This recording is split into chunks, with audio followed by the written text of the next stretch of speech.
Eterno nosso Pai, nosso Rei, obrigado, Senhor, pelo Teu amor. Obrigado por enxergar em nós o que ninguém mais vê.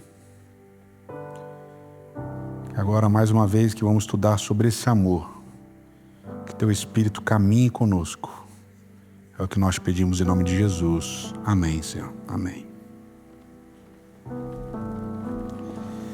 Bom dia, tudo bem? Prazer receber você aqui no Teatro All, no Shopping Pátio Higienópolis.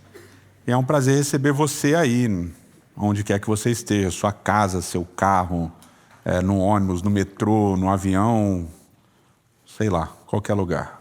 É bom que vocês escolheram passar esse tempo com a gente. E aproveitando, a gente está com uma pesquisa no ar.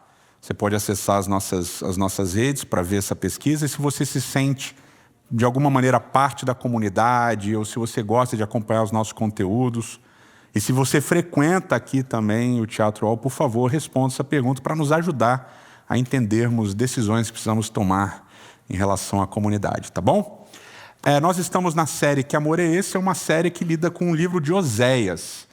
E a gente escolheu essa série porque muitos de vocês, aqui na saída do teatro e também através das mensagens nas redes sociais, ficavam pedindo, fala do livro de Oséias, fala do livro de Oséias, não sei o que lá, tal. Estamos falando de Oséias. O pastor Akeldan abriu a série, dando um panorama geral sobre o livro de Oséias, falando sobre as questões que envolvem, né, esse livro, políticas, sociais, uma época de bonança material, mas de extrema corrupção do povo.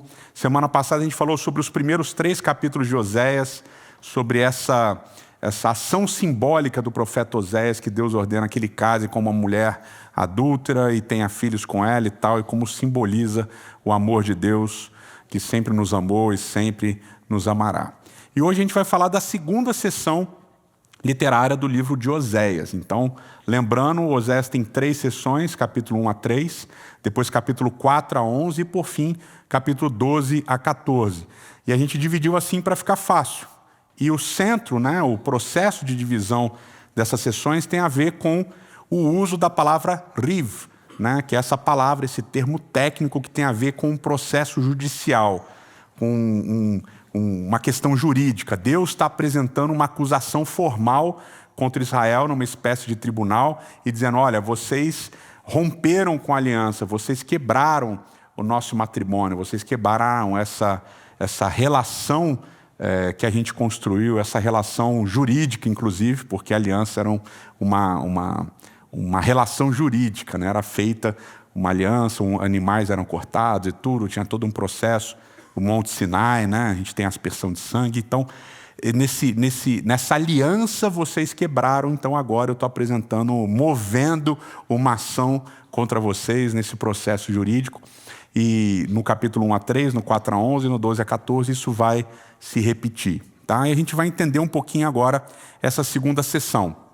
Essa segunda sessão, do capítulo 4 a 11, se você tem a sua Bíblia, você já pode abrir, deixar abertinho aí, a partir do capítulo 4, a gente vai ter algumas subseções. Nessa sessão, do capítulo 4 a 11, a gente vai ter 7 subseções. E como a gente já falou, Oséias é um livro complexo, que ele não tem marcadores muito claros, marcadores textuais muito claros. A gente vai perceber o uso de verbos no infinitivo. Então, vez ou outra, vão aparecer verbos aqui no infinitivo, não, no imperativo, desculpa. Vão aparecer verbos no imperativo, marcando o início dessas 7 sessões. Então, a primeira sessão está ali no capítulo 4, vai do verso 1 até o verso 19, e o verbo ouvir aparece aí no imperativo logo no início. Capítulo 4, verso 1 diz, ouçam a palavra do Senhor, porque ele tem uma acusação, né? Ele tem um riv contra vocês. Depois da segunda sessão, a gente vai encontrar no capítulo 5, do verso 1 a 7, e novamente o verbo no imperativo é o verbo ouvir. A terceira sessão está também no capítulo 5, no verso 8, do verso 8 ao 15, essa terceira sessão, e o verbo aqui no imperativo é o verbo tocar, e é o verbo tocar o shofar, toque o shofar. Então, é Deus conclamando ali o povo para ouvir as acusações que ele tem. No capítulo 6, verso 1 até o capítulo 8, verso 14, está a quarta sessão. E o verbo que está no imperativo aqui no início do capítulo 6, no verso 1, é o verbo ralar, que significa ir ouvir. Então ele vai dizer assim, venham, né? Venham para o Senhor, Ele nos despedaçou, etc, etc. A quinta sessão está lá no capítulo 9, no verso 1, e está precedida de uma partícula negativa. Então o texto diz, não se regozije, ó Israel, não se alegre, porque eu tenho uma série de acusações contra você. A sexta sessão está no capítulo 9, verso 14, vai até o capítulo 10, verso 11. E o verbo que está no imperativo é o verbo natan, que é o verbo dar. Deus faz a pergunta retórica, o que eu vou dar para eles, né? O que eu vou dar para Israel e tal. E ali no capítulo 10, no verso 12, a gente tem o início da última sessão, a sétima sessão, do capítulo 10, 12, até o final do capítulo 11, no verso 11. E o imperativo aqui são vários verbos que aparecem aqui no início no imperativo, mas os dois primeiros são semear e colher.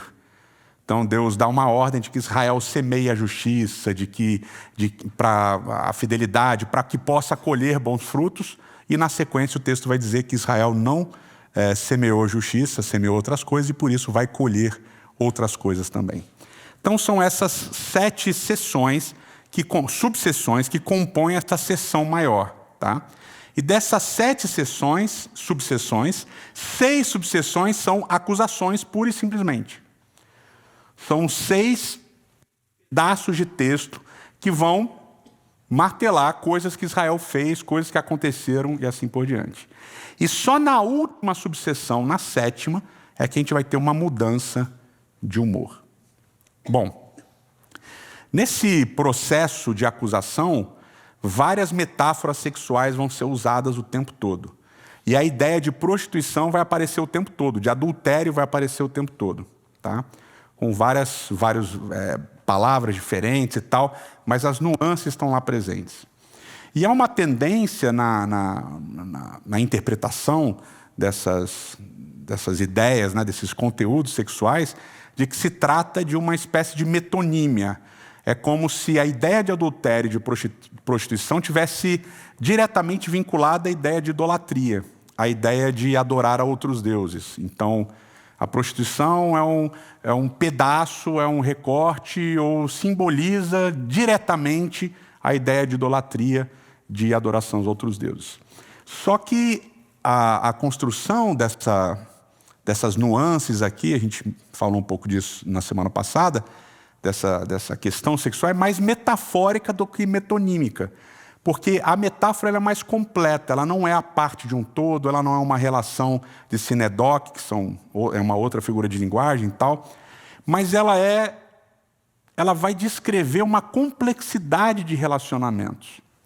E é importante a gente lembrar que a ideia de prostituição ela aparece no plural.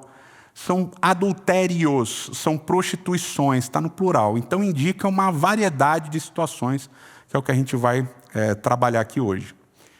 E a gente vai perceber que existe um tipo de idolatria, ou um processo idolátrico nesse contexto de Osés, que Deus vai acusar de uma maneira muito forte. E a gente vai começar com capítulo 4, verso 1, falando exatamente sobre esse tipo específico de idolatria que é importante. Capítulo 4, verso 1 diz, Israelitas, ouçam a palavra do Senhor, porque o Senhor tem uma acusação, um riv, contra vocês que vivem nessa terra. A fidelidade e o amor desapareceram dessa terra. E aqui não é a palavra amor que aparece, mas é a palavra chesed, que significa graça ou misericórdia. Então, a fidelidade e a graça desapareceram dessa terra, como também o conhecimento de Deus, que em hebraico é a expressão da'at Yahweh. Então, a graça e a fidelidade desapareceram e desapareceu também o conhecimento de Deus. Tá? Da'at vem do verbo yadá, que é importante aqui nesse processo.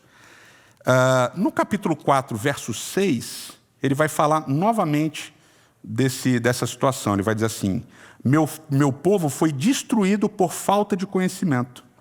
Uma vez que vocês rejeitaram conhecimento, eu também os rejeito como meus sacerdotes. Uma vez que vocês ignoraram a lei do seu Deus, eu também ignorarei os seus filhos. Então ele está acusando os sacerdotes de ignorarem o conhecimento de Deus e, portanto, ignorarem a lei de Deus. Tá? E aí vai ter um detalhe que vai ficar claro no capítulo 5, quando ele vai trabalhar essa ideia do conhecimento mais uma vez. Capítulo 5, verso 3 diz: eu conheço Efraim. E aqui ele vai usar o verbo Yadá. Eu conheço Efraim. Israel não pode se esconder de mim. Efraim agora se lançou à prostituição. Israel se corrompeu. Verso 4. Suas ações não lhes permitem voltar para o seu Deus. Um espírito de prostituição está no coração deles. Não conhecem o Senhor. E aqui ele usa 2 vezes o verbo Yadá. 2 vezes o verbo Yadá. Eu conheço Efraim. Eu conheço Israel. Eu conheço o meu povo. Mas o meu povo se afastou de mim. O meu povo se prostituiu. O meu povo está com um espírito de prostituição. E aqui a expressão é forte, porque é ruach, espírito, zenunim, espírito de adultérios ou espírito de prostituições. Então são várias. Eles não me conhecem. Ele usa novamente o verbo Yadá. Quando a gente vai entendendo o uso do verbo Yadá na Bíblia, a gente percebe que tem uma complexidade associada a esse uso. Porque o verbo Yadá ele não tem a ver com conhecimento teórico, com conhecimento cognitivo, com alguma coisa que você estuda e aprende. Yadá tem a ver com relacionamento, e relacionamento íntimo. Tanto é que, por exemplo, o verbo Yadá é usado para descrever relação sexual. Então, lá em Gênesis, por exemplo, no capítulo 4, diz que Adão conheceu Eva e ela gerou Caim. Então, quando vai falar desse relacionamento sexual, usa o verbo Yadá. Porque Yadá tem a ver com esse relacionamento profundo e íntimo, de intimidade física. Então não é algo que é apenas cognitivo, é algo que é relacional, que tem a ver com intimidade, inclusive intimidade física. Então Deus vai dizer: Israel não me conhece. A graça e a misericórdia sumiram, sumiu também o conhecimento de Deus. Eu conheço Efraim, eu conheço o meu povo, eu conheço Israel, mas Israel não me conhece. E não só não me conhece, como prefere o relacionamento com outros deuses. Então aqui ele vai usar a ideia desse relacionamento físico e íntimo para descrever o que ele tem por Israel, mas Israel não tem por ele, mas o que Israel prefere ter com outros deuses, com outras situações.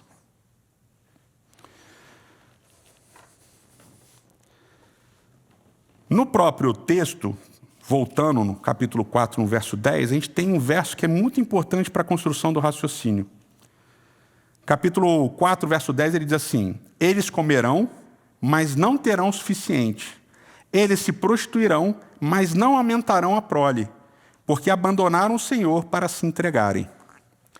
Esses abandonaram o Senhor para se entregar, a tradução mais literal seria o seguinte: pois do Senhor eles se esqueceram, e se esqueceram para guardar. E ele vai usar o verbo chamar. Então, eles se esquecem de Deus, se esquecem do Senhor para guardar. E ele usa o verbo chamar. Esse verbo chamar é um verbo que é comum, que tem a ver com obediência, etc. e tal, e que aparece várias vezes, por exemplo, no livro de Deuteronômio, associado à ideia de guardar os mandamentos, de guardar o sábado, por exemplo. Levítico capítulo 5 e tal, aparece com a ideia de guardar o sábado. Em Deuteronômio 29, aparece com a ideia de guardar a lei. Então, vocês me esqueceram para guardar. Vocês me esqueceram para guardar. O conhecimento de Deus sumiu, como sumiu a misericórdia e a graça. Vocês me esqueceram para guardar. Eu conheço vocês, mas vocês não me conhecem. Vocês preferem conhecer outros deuses.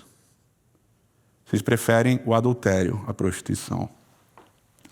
E nessa construção dessa ideia, dessas nuances, talvez o verso mais famoso de Oséias é essencial para a gente entender o que Deus está falando através do profeta. No capítulo 6, verso 6, Deus, através do profeta, fala assim: pois eu quero misericórdia, é isso que eu quero, é isso que eu desejo, e não sacrifícios. Eu quero conhecimento de Deus ao invés de holocaustos. Eu não quero sacrifício, eu quero misericórdia, eu quero hesed, eu quero graça. Eu não quero holocaustos, eu quero conhecimento de Deus. Então aqui ele faz dois paralelos, ele coloca em paralelo sacrifícios e holocausto, e ele coloca em paralelo hesed, graça e conhecimento de Deus. Ou seja, a idolatria que ele está construindo aqui, que Deus está falando, uma das idolatrias que Deus está condenando através do profeta, é a idolatria do próprio Deus. Ou seja, Israel não somente abandonou a Deus para servir outros deuses, como Israel abandonou a Deus para servir o próprio Deus. Colocando a performance religiosa e o guardar os mandamentos no lugar do próprio Deus. Então é como se a lei, é como se os rituais substituíssem quem Deus é e estivessem para o povo no lugar de Deus. E essa realidade fica clara em vários profetas, como por exemplo o profeta Isaías. No capítulo 1 de Isaías, Isaías pega pesado com o povo dizendo assim, vocês vão ao templo, vocês adoram, e Deus fala através de Isaías assim, quem mandou vocês virem oferecer sacrifício? Quem mandou vocês guardarem as festas, os sábados, etc.? Quem mandou vocês fazerem isso? Vocês vêm aqui, eu não escuto. Vocês vêm aqui, eu não vejo, porque as mãos de vocês estão sujas de sangue. Vocês abandonaram o direito dos menosprezados, dos mais fracos, do órfão, da viúva, e etc. A construção é, vocês colocaram no meu lugar coisas que eu falei. Vocês colocaram no meu lugar a minha lei. Só que ao guardarem a lei, vocês estão perdendo o meu conhecimento. Vocês deixaram de se relacionar comigo. Então Deus está acusando o povo, através do profeta Oséias, de uma idolatria dele mesmo. Ao invés de me conhecerem, vocês estão me adorando idolatramente, de maneira idólatra. Como?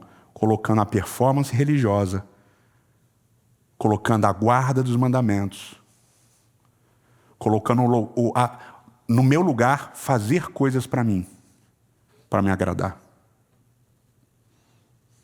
Isso é idolatria. Então não é apenas a idolatria de outros deuses, é a idolatria do próprio Deus. Essas são as prostituições, esses são os adultérios, no plural. E essa metáfora vai sendo construída de uma maneira ainda mais elaborada. Quando ela sai do campo metafórico da sexualidade, ela vai para o campo metafórico da agricultura. Então você tem no capítulo 9, verso 10, um texto bonito, que Deus fala assim, através do profeta Oséias, quando encontrei Israel, foi como encontrar uvas no deserto. Eu encontrei uma videira, uma vinícola, uma vinha. Uvas no deserto. E quem já conhece como é que funciona a plantação de uva sabe que precisa de muita água. Mas o relacionamento de Deus com Israel é tão bonito que é como encontrar uvas no deserto. Improvável, impossível. Quando vi os antepassados de vocês, foi como ver os primeiros frutos de uma figueira. Uma relação bonita, amorosa. Mas eles vieram a Baal-Peor, consagraram-se àquele ídolo vergonhoso e se tornaram tão repugnantes quanto aquilo que amaram. E Baal-Peor é uma história bizarra que está relatada no livro de Números, que acontece logo após o episódio com Balaão, que tem a ver com adoração envolvendo necrofilia. E é interessante porque na jornada de Israel pelo deserto, eles se afastam de Deus, mas com uma mentalidade, digamos assim, pitoresca. Por exemplo, na história do bezerro de ouro, se vocês lembrarem, não é que o povo quer adorar o bezerro de ouro. O povo quer colocar o bezerro no lugar de Deus. O bezerro simboliza Deus. Nós vamos adorar a Deus, mas vamos fazer uma imagem desse Deus. E essa imagem é o bezerro de ouro. Então eles estão achando que estão adorando a Deus, mas na verdade estão sendo idólatras. E essa faceta pitoresca desse tipo de idolatria está presente aqui no que Deus está condenando através de Oséias. Vocês acham que vocês estão me adorando, mas na verdade vocês não estão. Vocês estão sendo idólatras. E ele continua. Capítulo 9, verso 16. Diz assim: Efraim está ferido, sua raiz está seca. Eles não produzem mais frutos, eles não produzem mais uvas. Então aquele início daquele relacionamento em que Deus encontra Israel no deserto, como se eles... É uma vinha no deserto. Agora esse relacionamento foi transformado, porque Israel se afastou, então agora eles não produzem mais. Eles viraram um deserto, eles não são mais uvas no deserto, agora eles não produzem mais fruto nenhum, porque se afastaram de Deus. E essa metáfora da vinha, ela vai aparecer em outros profetas também, ela vai aparecer, por exemplo, em Isaías capítulo 5. E aí depois de dizer que eles se afastaram, que agora a terra está seca, a raiz está seca, ou seja, morreu, a vinha morreu. Não tem mais, não é só que não tem fruto, não tem raiz, porque a raiz está seca. A vinha morreu. E aí tem a continuação do verso meio pesado, né? Assim, mesmo que criem filhos, eu matarei sua prole querida. O meu Deus os rejeitará, porque não lhe deram ouvidos, serão perseguidos entre as nações. Aí começa o capítulo 10, que está dentro dessa seção, que é a sexta seção, a subseção dentro dessa seção maior. Capítulo 10 começa dizendo assim: Israel era como uma videira luxuriante, cobria-se de frutos. Quanto mais frutos produzia, mais altares construía. Quanto mais a sua terra prosperava, mais enfeitava suas colunas sagradas. Mas o coração deles é enganoso e agora devem carregar a sua culpa. E aí começa o capítulo 10 com essa ideia de que Israel é uma videira luxuriante, ou seja, uma videira que produz muitos frutos. E é interessante porque ele usa a palavra aqui, bokek, que vem de bakak, e essa é uma palavra que pode ter dois significados. Pode significar alguma coisa luxuriante, alguma coisa vistosa, viçosa, etc. e tal, mas também pode significar vazio. E o profeta podia ter usado várias outras palavras, mas ele escolheu bakak, né, bokek, da raiz bakak. Por quê? Porque ela tem dois significados. Isso a gente chama de paralelismo Janus. É quando no meio de um poema, de uma construção profética, um oráculo profético, o profeta / poeta, ele usa uma palavra que pode significar duas coisas, e as duas coisas acontecem no texto. E chama paralelismo Janus porque Janus era um deus que tinha duas caras. E é um tipo de paralelismo, é um tipo de recurso poético extremamente elaborado e difícil. Porque você tem que criar um contexto em que as duas traduções sejam possíveis. E aqui você tem a palavra que significa luxuriante, alguma coisa, né, robusta, alguma coisa que tem, né, um visual, que tem, né, uma aparência gigantesca, etc. e tal, um negócio assim vistoso e vazio ao mesmo tempo. E aí ela está no meio de duas descrições, da descrição de uma vinha que tem raiz seca e não produz frutos, e na descrição sequencial de uma videira que está produzindo muito fruto, mas conforme produz fruto, aumenta a corrupção. Então as duas traduções são possíveis.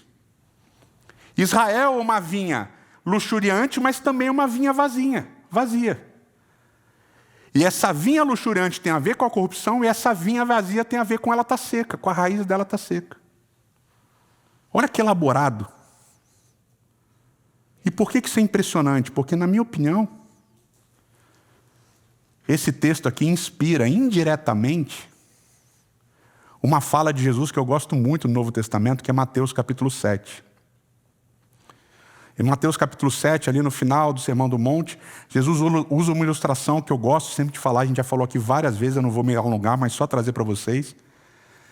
Em Mateus capítulo 7, Jesus fala das árvores, da árvore boa, que produz frutos bons, e da árvore ruim, que produz frutos ruins, maus, frutos maus.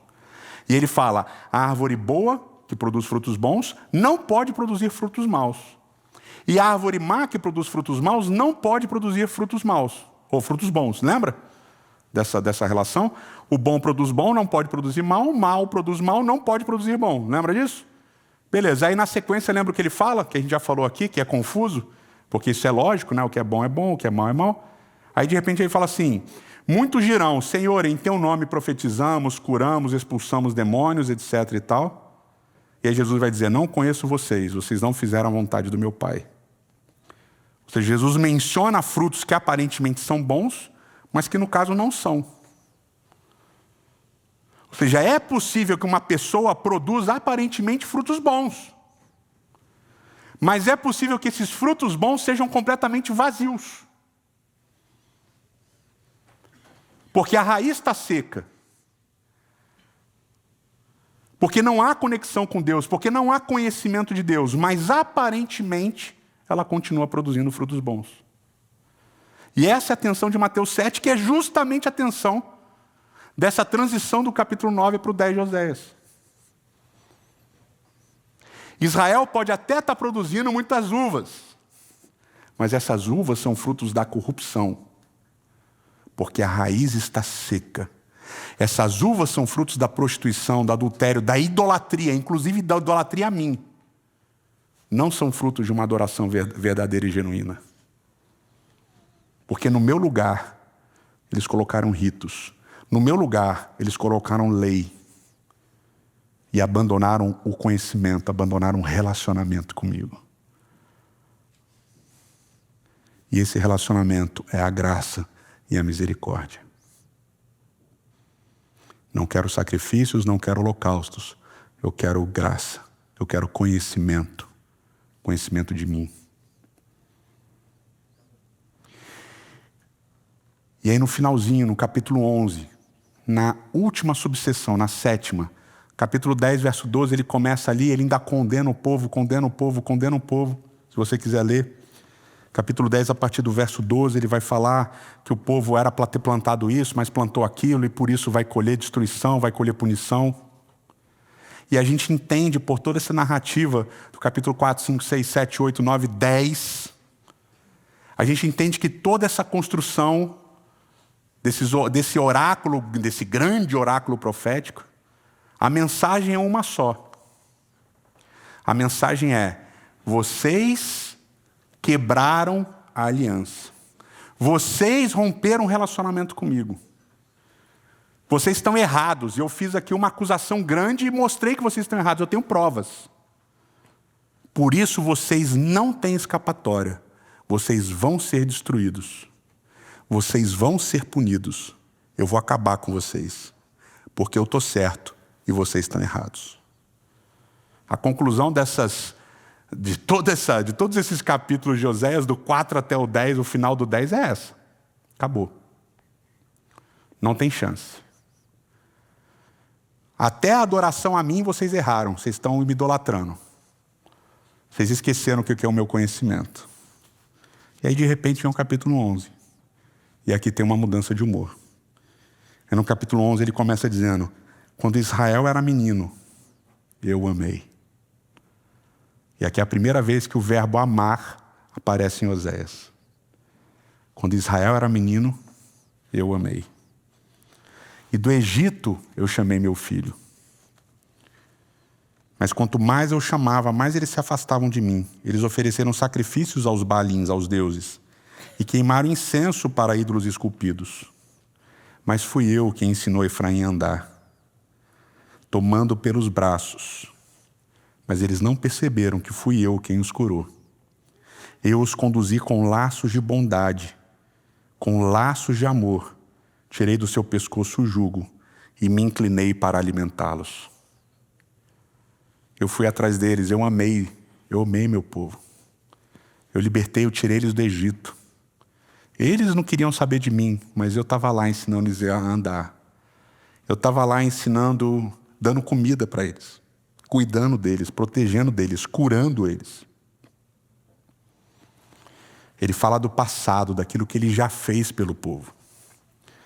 Aqui do verso 5 ao verso 7, no capítulo 11, ele vai falar do que o povo está fazendo no presente, naquele momento. Ele vai assim, eu fiz isso, mas eles esqueceram, agora eles querem voltar para o Egito. Eles querem me abandonar, eles querem quebrar o nosso relacionamento e voltar para o Egito. Esse é o presente. Eles amam mais as coisas do mundo do que a mim. Aí no verso 8, no verso 9, vem a declaração de Deus sobre o que isso significa. Ele diz assim, verso 8 e 9: Como posso desistir de você, Efraim? Como posso entregá-lo nas mãos de outros, Israel? Como posso tratá-lo como tratei Admá? Ou como posso fazer com você o que fiz com Zeboim? E aqui, Admá e Zeboim são cidades que têm uma relação com Sodoma e Gomorra no Antigo Testamento. Ou seja, como é que eu posso tratar vocês como eu tratei as cidades que eu destruí? O meu coração está enternecido, despertou-se toda a minha compaixão. Literalmente as minhas entranhas estão se movendo, estão mexendo por você. Não executarei a minha ira impetuosa, não tornarei a destruir Efraim, pois sou Deus e não sou homem.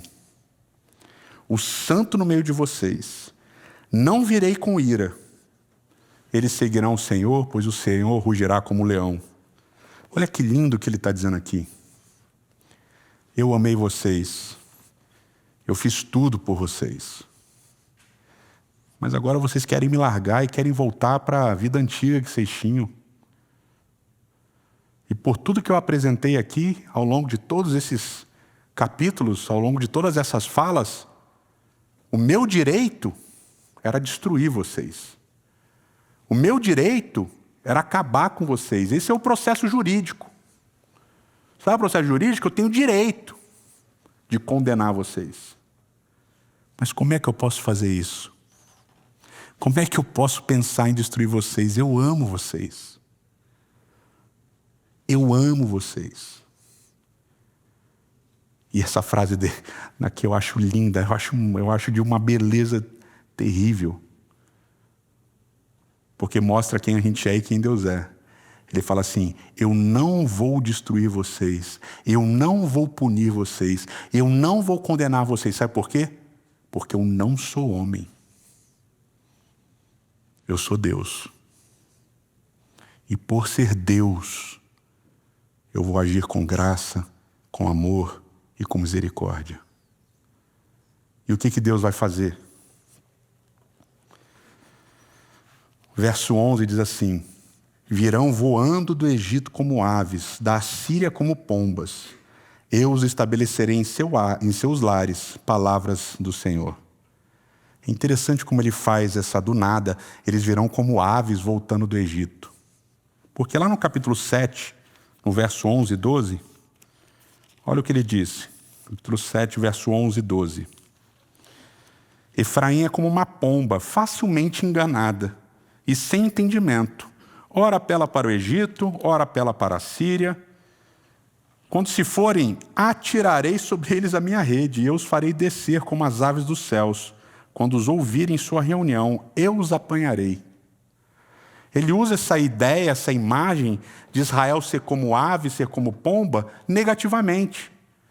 Eles são aves e são pombas, por isso que eles estão indo atrás do Egito, por isso que eles estão indo atrás da Síria, porque eles são bobos, idiotas. E porque eles são bobos e idiotas, eu vou jogar minha rede e vou destruir eles. Vou apanhar esses passarinhos todos e acabar com esses passarinhos. Eu tenho esse direito.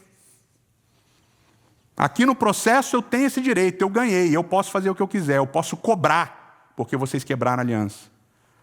E aí chega no final do capítulo 11, ele diz assim: eu vou trazer vocês como aves e como pombas de volta para mim. Ou seja, é uma reversão. Eles são aves, eles são pombos, mas eu não vou deixar eles na mão dos outros, eu vou trazer eles para mim. Eu vou salvá-los. E aqui ele fala desse novo êxodo, dessa nova libertação do Egito. A conclusão do capítulo 11 é uma reversão que é feita por Deus. Pelo amor e pela misericórdia de Deus, que significa o conhecimento de Deus. Quer conhecer a Deus? Ele é graça, ele é misericórdia. Ele não é sacrifício, ele não é holocausto, ele é graça e ele é misericórdia. Sabe por quê? Porque ele reverte as situações. E você pode ler o capítulo 4, 5, 6, o 7, o 8, o 9, o 10 e o 11. E você não vai encontrar em nenhum momento Deus dizendo assim: quando Israel se arrepender das suas prostituições, quando o meu povo se arrepender do seu adultério, então eu vou trazê-lo de volta, eu vou fazer o novo êxodo. Não. Sim, por amor, eu amo Efraim, eu amo Israel, eu amo vocês. E porque eu amo vocês, eu vou mudar a sorte de vocês. Eu vou fazer um novo êxodo. A ação de amar é a ação divina. A ação de mudar é a ação divina.